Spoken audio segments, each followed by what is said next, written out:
புதுசா நீங்க ஒரு விஷயத்த கத்துக்கணும் அப்படின்னா, நீங்க ஒரு விஷயத்துக்கு தயாரா இருக்கணும். அது என்னன்னா, கெட்டிங் எம்பாரஸ்ட். எம்பாரஸ்மென்ட் இல்லாம நீங்க ஒரு விஷயத்த புதுசா கத்துக்கவே முடியாது.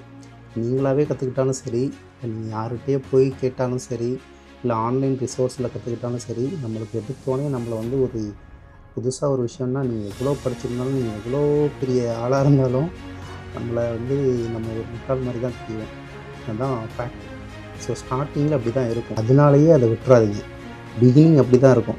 கொஞ்சம் கொஞ்சமா முயற்சி பண்ணி, கொஞ்சம் கொஞ்சமா அக்குமுலேட் பண்ணும்போது, அந்த நாலேட்ஜும், அந்த ஸ்கில் செட்ஸும் உங்களுக்குள்ள வரும்போது, உங்களோட கான்ஃபிடன்ஸ் லெவல் பயங்கரமா இம்ப்ரூவ் ஆகும். வந்து சின்ன சின்ன எஃபோர்ட் எவ்ரி டே பண்ணுறதோட மெயின் இம்பேக்ட் வந்து ஓவர் த இயர்ஸில் அட்லீஸ்ட் ஒரு 1 இயர் நீங்கள் தொடர்ந்து ஒரு விஷயத்த பண்ணீங்கன்னு வச்சுக்கோங்களேன், அதில் நீங்கள் ஆல்மோஸ்ட் எக்ஸ்பர்ட் ஆயிருவீங்க. அதனால் முயற்சி பண்ணுங்க. எம்பாரஸ் ஆகுறதுக்கு தயாரா இருங்க.